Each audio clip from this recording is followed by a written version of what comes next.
10ஆம் வகுப்பு மாணவர்கள் தேர்வுக்காக தயாராகியிருப்பீங்க. அவங்களுக்கு எங்களுடைய இனிய வாழ்த்துக்கள்.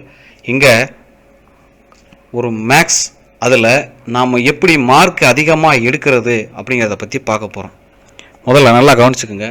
இதில் 14 ஒன் வேர்டு இருக்கும், சரிங்களா? ஒரு 5 வருஷம் கொஸ்டினை நீங்கள் படிச்சுக்கோங்க. 14 × 5 70 கொஸ்டின்.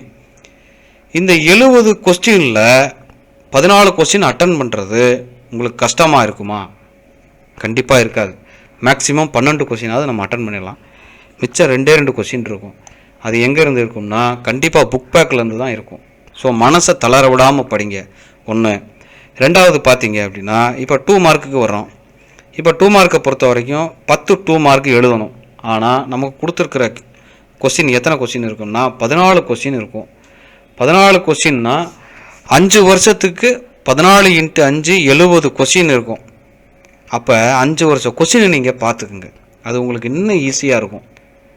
எதுவுமே ஒன்றுமே தெரியல அப்படிங்கிறவங்க கூட இந்த 5 வருஷம் கொஸ்டின் பேப்பரில் இருக்கக்கூடிய one words plus geometry, graph, ஒரு 10 5 மார்க்கு, ஏதாவது ஒரு 10 5 மார்க்கு அப்படி படிச்சுக்கிட்டிங்கன்னா உங்களுக்கு ரொம்ப ஈஸியாக இருக்கும். நான் சொல்கிறது யாருன்னு கேட்டிங்கன்னா, ஒன்றுமே தெரியலை அப்படின்னு சொல்கிறவங்கள தான் சொல்கிறேன். அதுக்காண்டி அதை மட்டும்தான் படிக்கணுமானா கிடையாது. எதுவுமே தெரியல, மார்க் எடுக்க முடியாது, ஃபெயிலாருவேன் சார் அப்படின்னு சொல்கிறவங்க இதை படிச்சுக்கலாம்.